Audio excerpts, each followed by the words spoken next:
Hello friends, welcome to no net pick. मेरा नाम है अनिकेत और आप सभी का स्वागत है। जैसा कि आपने वीडियो के टाइटल में देखा, सीडेक अगस्त 24 बैच की डेट्स अनाउंस हो चुकी है ऑफिशियली। आप वेबसाइट पर भी जाकर चेक कर सकते हैं और आज हम इसी के बारे में बात करेंगे। तो आइए शुरू करते हैं वीडियो। तो सी कैट फॉर्म, जिसे हम प्री कैट एग्ज़ाम भी कहते हैं, जो कि सीडेक की एंट्रेंस एग्ज़ाम होती है, उसके ऑनलाइन रजिस्ट्रेशन यानी कि उसका एप्लीकेशन फॉर्म फिलिंग की डेट अनाउंस हो चुकी है, जो कि है 28 मई से लेकर 26 जून। आप इस बीच अपना एप्लीकेशन फॉर्म, सी कैट का एप्लीकेशन फॉर्म भर सकते हैं, ऑनलाइन रजिस्ट्रेशन कर सकते हैं। ठीक है। तो आपको, तो इस हिसाब से एप्लीकेशन डेट यानी कि ऑनलाइन रजिस्ट्रेशन सी कैट एग्ज़ाम का स्टार्ट हो चुका है। ठीक है। लेकिन मैं आपसे यही कहूँगा कि अभी पहले 4-5 दिन आप फॉर्म फिल ना करें, सो दैट आप आगे चलकर गलतियां ना करो। 4-5 दिन बाद आप फॉर्म भर सकते हैं। तो आइए देखते हैं। फॉर्म फिलिंग के बाद 2 से 6 जुलाई के बीच आप अपना एडमिट कार्ड, सी कैट का एडमिट कार्ड डाउनलोड कर सकते हैं। 2 तारीख से लेकर 6 तारीख तक, यानी कि 2 से 6 जुलाई तक। ओके। और आपकी जो सी कैट एग्ज़ाम होगी वो 6 और 7 जुलाई को होगी। ठीक है। यानी कि लगभग 1 महीना आपके हाथ में है प्रिपरेशन के लिए।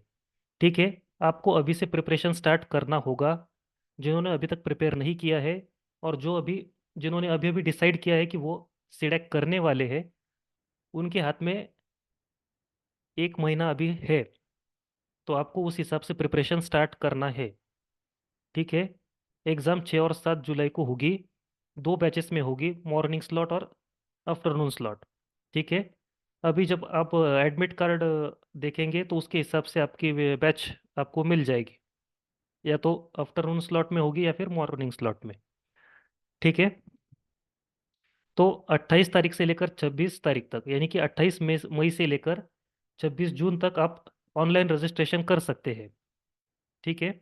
उसके बाद 2 से 6 जुलाई तक आपको एडमिट कार्ड मिल जाएगा। इस बीच आपको एडमिट कार्ड डाउनलोड करना है और जो भी सेंटर आपको अलोकेट किया जाएगा, वही वह उस सेंटर पर जाकर आपको एग्ज़ाम देनी है। ठीक है। ये एग्ज़ाम एमसीक्यू बेस्ड होगी। इसमें प्रीकेट एग्ज़ाम के बारे में डिटेल वीडियो मैंने पहले ही बना कर रखा है। आप प्लीज़ चैनल को विजिट कीजिए और जाकर देख लीजिए। सेक्शन ए और सी कैट एग्ज़ाम के बारे में मैंने डिटेल में दिया हुआ है, सब सिलेबस वगैरह। आप वहाँ जाकर अच्छे से चेक कर लीजिए कि एग्ज़ाम क्या होती है, कैसे होती है और आपको कैसे प्रिपेयर करना है। ये मैंने डिटेल में वहाँ बताया हुआ है। ठीक है। नेक्स्ट, जब आपकी एग्ज़ाम हो जाएगी तो सी कैट एग्ज़ाम का रिजल्ट होगा 19 जुलाई को। 19 जुलाई को आपको इसका रिजल्ट मिल जाएगा। रैंक्स, आपकी रैंक आती है इसमें, मार्क्स नहीं आते हैं। ठीक है। सब मैंने डिटेल में उस वीडियो में दिया हुआ है, आप प्लीज़ वहाँ जाकर चेक कर लीजिए। ठीक है, कि रैंक क्या होती है, उसके मार्क्स मतलब कैसे नेगेटिव सिस्टम होती है, ये सब मैंने वहाँ बताया हुआ है। ठीक है।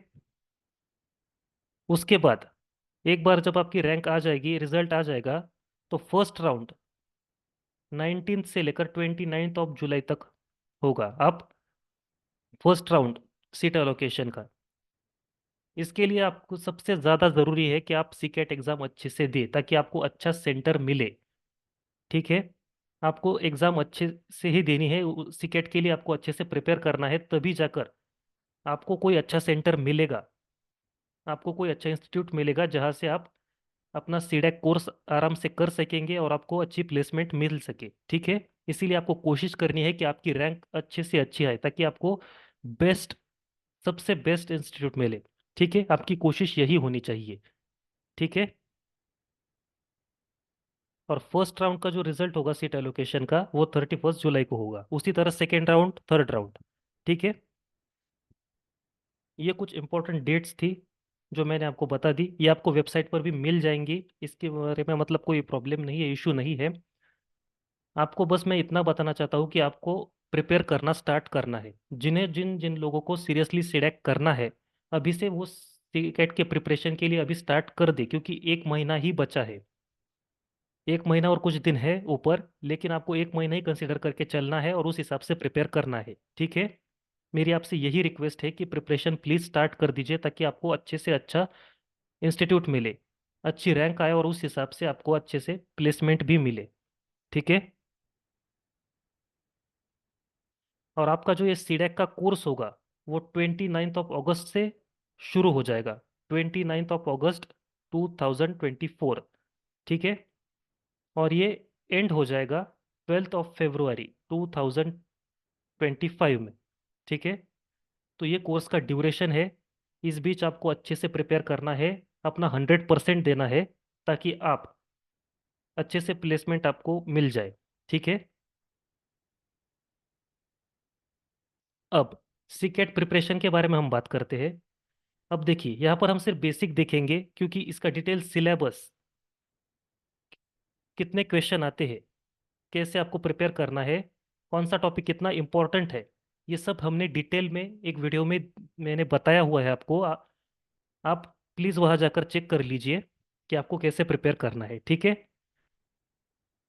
सेक्शन ए में क्वांटिटेटिव एप्टीट्यूड, इंग्लिश, रीजनिंग, और यहाँ इन्होंने ऐड किया है computer fundamentals and concepts of programming, ठीक है। पहले सिर्फ क्वांटिटेटिव एप्टीट्यूड, इंग्लिश और रीजनिंग ही था सेक्शन ए में, अभी उन्होंने कंप्यूटर फंडामेंटल्स और कंसेप्ट ऑफ प्रोग्रामिंग भी इसमें ऐड कर दिया है, ठीक है। आपको इस हिसाब से प्रिपेयर करना है, ठीक है। निगेटिव सिस्टम होती है, ये बात आपको याद ही रखनी है, ठीक है। निगेटिव सिस्टम होती है, अगर करेक्ट आंसर है तो +3, रॉन्ग आंसर है तो -1, और अगर आप अटेम्प्ट नहीं करते हो तो 0 मार्क्स, ठीक है। इसीलिए जो आता है आपको वही टिक करना है, ठीक है। ये सब मैंने डिटेल में दिया हुआ है, प्लीज़ आप चेक कर लीजिए। सेक्शन बी में C programming, data structure, operating systems and networking, oops concept using C++। और इसमें एक और नया टॉपिक अब उन्होंने ऐड कर दिए है, वो है basics of big data and AI, ठीक है। तो ये सेक्शन बी में मैं आपसे इतना ही कहूंगा कि देखिए, सेक्शन ए इंपॉर्टेंट है, आपको अच्छे से प्रिपेयर करना है और वो स्कोरिंग भी है। सेक्शन बी में आपको मैं यही कहूंगा कि जो ये सी प्रोग्रामिंग, डेटा स्ट्रक्चर और ऑपरेटिंग सिस्टम उप्स कंसेप्ट है, इसकी आपको थियरी स्किप नहीं करनी है, थियरी भी आपको अच्छे से प्रिपेयर करनी ही है। थियरी इंपॉर्टेंट है, क्योंकि अक्सर ऐसा होता है कि आउटपुट बेस्ड क्वेश्चन कम पूछे जाते हैं और थियरी पर क्वेश्चन ज़्यादा पूछते हैं। ऐसा बहुत बार होता है, इसीलिए आपको थियरी स्किप नहीं करनी है, आपको थियरी का प्रिपरेशन अच्छे से करना ही है। ये बात मैं फिर से कह रहा हूँ कि थियरी स्किप मत कीजिए, ठीक है। सी प्रोग्रामिंग या फिर C++, ओप्स कंसेप्ट, ये सब नेटवर्किंग, ऑपरेटिंग सिस्टम, ये सब थियरी कंसेप्ट है, आपको अच्छे से प्रिपेयर करना है। अभी जो सेक्शन ए में देखा, उसमें से मैंने इंग्लिश के वीडियोस अपलोड करना स्टार्ट कर दिए हैं। मतलब जो इंपॉर्टेंट MCQs है, वो मैंने अपलोड करना स्टार्ट कर दिए हैं, आप प्लीज़ जाकर चेक कर लीजिए। और सेक्शन बी में मैंने ऑपरेटिंग सिस्टम, ये जो ऑपरेटिंग सिस्टम है उसकी प्लेलिस्ट MCQs की अपलोड कर दी है, ठीक है। वो भी आप जाकर चेक कर लीजिए। धीरे धीरे मैं MCQs जो इंपॉर्टेंट होते हैं, जो पूछे जा सकते हैं, वो मैं अपलोड कर रहा हूँ। आपको प्रैक्टिस के लिए जो MCQs है वो यहाँ से इसी चैनल पर मिल जाएंगे, इसीलिए मेरी आपसे रिक्वेस्ट है कि अगर आप चैनल पर नए हैं तो प्लीज़ चैनल को सब्सक्राइब कीजिए, ताकि आपको ऐसे नए नए MCQs के लिए प्रिपरेशन के लिए आपको वीडियोस मिलती रहे, ठीक है। तो आपको उस हिसाब से प्रिपेयर करना है, ठीक है। सेक्शन सी, सेक्शन सी में आपको computer architecture, digital electronics and micro processors, ठीक है, ये प्रिपेयर करना है। पर मोस्ट ऑफ स्टूडेंट का फोकस सेक्शन ए और सेक्शन बी पर ही ज़्यादा होता है। सेक्शन सी के बारे में हम डिटेल में बाद में बात करेंगे, ये हम सिर्फ यहाँ बेसिक देख रहे हैं जो आपको पता होना चाहिए। अब नेक्स्ट जो सवाल आता है कि सीडेक, इज इट वर्थ, ठीक है। सीडेक करना इस टाइम पर सही है या नहीं? मतलब अभी रिसेशन का टाइम चल रहा है, आप सभी जानते हैं। रिसेशन के इस पीरियड में अभी मार्केट बहुत डाउन है, मार्केट की कंडीशन बहुत खराब है, कंपनीज नहीं आ रही है, ऐसे सवाल आते ही है। तो ऐसे में मैं ज़रूर कहूँगा कि आप सीडेक कीजिए, मतलब उन लोगों के लिए जो अपना 100% देने के लिए तैयार है, जिन्हें अपनी मेहनत पर, अपनी स्टडीज पर भरोसा है, वो सीडेक जरूर करे। यहाँ किसी को भी मैं डीमोटिवेट नहीं कर रहा हूँ, उल्टा मैं यही कहूंगा कि आप सीडेक करें, सीडेक ज्वाइन करें। कंपनीज आती है, हाँ, रिसेशन की वजह से मार्केट डाउन है, कंपनीज कम आ रही है, लेकिन अगर आप अच्छे से प्रिपेयर करते हो तो सीडेक करने में आपको कोई हर्ज नहीं। लेकिन जो सीडेक सिर्फ टाइम पास करने के लिए या फिर सिर्फ कुछ करना है इसीलिए कर रहे हैं, या फिर जिन्हें भरोसा नहीं है कि वो अच्छे से कर पाएंगे, तो मेरी आपसे रिक्वेस्ट है कि अपने और अपने मम्मी पापा के पैसे बर्बाद ना करें। ठीक है, मार्केट डाउन है, लेकिन फिर भी मैं कहूंगा कि आपको सीडेक करना है। अगर आप सोच रहे हैं सीडेक करने के बारे में तो सीडेक जरूर कीजिए। ठीक है, अभी जो सीडेक में आपको जो प्लेसमेंट, मतलब जो शॉर्ट लिस्टिंग होती है, मैं उसके बारे में आपको बताऊंगा। फिर आप डिसाइड कीजिए कि आप, मतलब क्या आपका, मतलब क्या इसमें पॉइंट ऑफ व्यू क्या है। ठीक है, जो शॉर्ट लिस्टिंग होती है, जो सीडेक करने के बाद जब आपको इंटरव्यूज के कॉल्स मिलते हैं, वो किसके बेसिस पर मिलते हैं, कैसे मिलते हैं, ये हम देखेंगे। ठीक है, मतलब इंटरव्यू शॉर्टलिस्टिंग का जो क्राइटेरिया होता है, जो बेसिक है, मैं वो आपको बताता हूँ। ठीक है, इसके बारे में हम बात करेंगे। तो सबसे पहले आपका सीसीई मार्क्स। सीडेक कंप्लीट करने के बाद आपकी एंड एग्जाम होती है, सीडेक की एंड एग्जाम होती है, ये सीसीई एग्जाम। इस एग्जाम के मार्क्स आपके इंटरव्यू शॉर्टलिस्टिंग के लिए बहुत ही ज़्यादा इंपॉर्टेंट होते हैं। इसीलिए मेरे सभी से ये रिक्वेस्ट है कि जब आप सीडेक ज्वाइन करें, तभी से आप सीसीई एग्जाम का प्रिपरेशन स्टार्ट कर दीजिए, क्योंकि सीसीई एग्जाम बहुत इंपॉर्टेंट है। इसी के बेसिस पर सीडेक में शॉर्टलिस्टिंग होती है इंटरव्यूज के लिए, और सबसे ज़्यादा इंपॉर्टेंट उन लोगों के लिए जो नॉन आईटी स्टूडेंट्स हैं। ठीक है, अभी जनरली देखिए, जिनका सीसीई स्कोर ज़्यादा अच्छा होता है, कभी कभी ऐसा होता है कि आईटी, जो आईटी बैकग्राउंड के हैं उन्हें ज़्यादा प्रेफरेंस दिया जाता है। तो पहले बेसिक देख लीजिए आप, डिग्री परसेंटेज, जो आपके ओवरऑल डिग्री में जो परसेंटेज है, उसके हिसाब से देखा जाता है, ट्वेल्थ के परसेंटेज और टेंथ के परसेंटेज। ठीक है, अभी मैं आपको बस इतना बता देता हूँ कि शॉर्टलिस्टिंग का मतलब क्राइटेरिया जनरली उनका क्या होता है। वैसे हर कंपनी का अपना अपना शॉर्टलिस्टिंग का क्राइटेरिया अलग अलग होता है।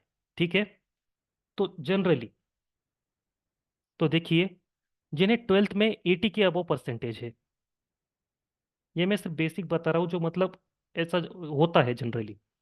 जिन्हें ट्वेल्थ में अबो 80% है, टेंथ में 90 के अबो परसेंटेज है, और ओवरऑल डिग्री में 80 के अबो परसेंटेज है, और जो आईटी स्टूडेंट है, जो आईटी बैकग्राउंड से बिलोंग करते हैं, इन्हें कॉल्स मिलने के चांसेस ज़्यादा होते हैं। लेकिन इसका मतलब ये नहीं कि नॉन आईटी स्टूडेंट को स्कोप नहीं है। नॉन आईटी स्टूडेंट्स के लिए, और जिनका ये तीनों ज़्यादा मतलब अच्छा नहीं है ये स्कोर, मैं उनसे यही कहूँगा कि सीडेक कोर्स के ड्यूरिंग आपको सीसीई के मार्क्स पर ज़्यादा फोकस करना है, क्योंकि सीसीए के मार्क्स पर भी बहुत सारी कंपनीज ऐसी होती है जो सिर्फ सीसीए मार्क्स कंसिडर करती है। ठीक है, कई कंपनीज होती है जो आईटी बैकग्राउंड, डिग्री, ट्वेल्थ और टेंथ, इन सबको कंसिडर करती है। कुछ कंपनीज ऐसी होती है जो सिर्फ सीसीई एग्जाम के बेसिस पर भी शॉर्टलिस्ट करती है। ठीक है, इसीलिए मेरी आपसे रिक्वेस्ट है, जैसे ही आप कोर्स ज्वाइन करेंगे, सीसीई एग्जाम का प्रिपरेशन स्टार्ट कर दीजिए, क्योंकि इसी के बेसिस पर शॉर्टलिस्टिंग होती है। ठीक है, ये मैंने सिर्फ आपको जनरल बता दिया। ठीक है, यहाँ मैं फिर से बता रहा हूँ कि किसी को भी डिमोटिवेट नहीं कर रहा हूँ। अगर वो जनरली आईटी डिग्री और आईटी बैकग्राउंड, डिग्री के परसेंटेज, ट्वेल्थ के परसेंटेज और टेंथ के परसेंटेज भी काउंट करते हैं, तो इसका मतलब ये नहीं है कि नॉन आईटी वालों के लिए स्कोप नहीं है। उनके लिए भी स्कोप है, कंपनीज आ रही है, जिन्होंने भी अपना 100% दिया है उसे जॉब मिलेगा ही मिलेगा। ठीक है, इसीलिए मैं कह रहा हूँ कि अगर आप सीडेक करने के बारे में सोच रहे हैं तो आपका डिसीजन सही ही है, क्योंकि इस रिसेशन के टाइम पर सीडेक एक अच्छा ऑप्शन होगा आपके लिए। ठीक है, आई होप आप मेरी बात समझ रहे हैं, डिमोटिवेट नहीं होना है, क्योंकि बहुत से लोग ऐसा कहेंगे सीडेक मत करो, वेस्ट ऑफ टाइम है। ऐसा कहने वाले आपको बहुत मिलेंगे, लेकिन अगर आपको अपनी खुद की मेहनत पर भरोसा है कि आप 100% अपना इस सीडेक कोर्स में देंगे, तो मेरी गारंटी है कि आपको जॉब ज़रूर मिलेगा। ठीक है, कोई ये ना सोचे कि मेरा, मैं अगर नॉन आईटी बैकग्राउंड से हूँ, मेरी डिग्री में, ट्वेल्थ में, टेंथ में परसेंटेज अच्छे नहीं है, तो मुझे कॉल्स नहीं मिलेंगे, ऐसा नहीं होता है। ठीक है। आप अगर अच्छे से पढ़ाई करेंगे इन 6 महीनों में, अगर सीसीए का स्कोर भी अच्छे से लाएंगे आप, तो भी आपका शॉर्टलिस्टिंग का चांसेस बढ़ जाएंगे। ठीक है। इसीलिए मेरी रिक्वेस्ट है कि अगर सीडैक करने के बारे में सोच रहे हैं तो कीजिए, लेकिन अपना 100% दीजिए। पैसे बर्बाद मत कीजिए अगर आप सिर्फ करने के लिए अगर कर रहे हो तो। ठीक है।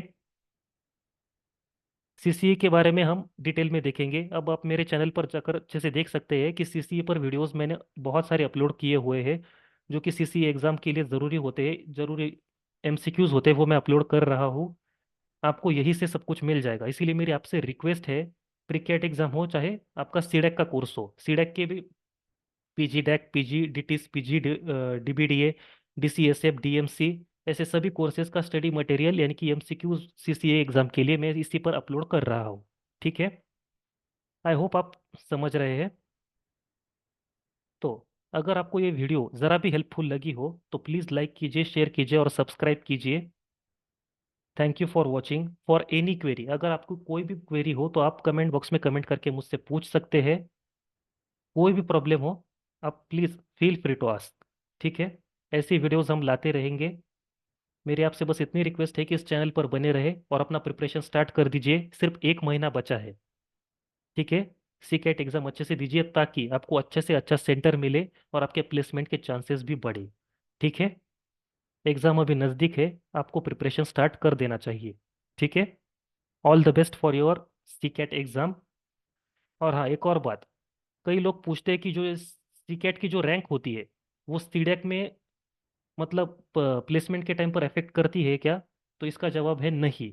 आपकी जो सी कैट की जो रैंक आती है वो सिर्फ आपको जो इंस्टीट्यूट है वो अलोकेट होने तक ही, मतलब जो कैप राउंड होते हैं वो सिर्फ उसी में हेल्पफुल होती है। उसके बाद सी कैट रैंक का और आपके प्लेसमेंट का कोई भी संबंध नहीं आता है, कोई भी मतलब डायरेक्ट कनेक्शन नहीं आता है। ठीक है। एक बार आप सीडेक ज्वाइन करेंगे तो आपका सिर्फ मतलब जो आपका सीसीए का स्कोर होगा वही आपके प्लेसमेंट के लिए इंपॉर्टेंट होगा। ठीक है। Thank you for watching and best of luck again and keep sharing.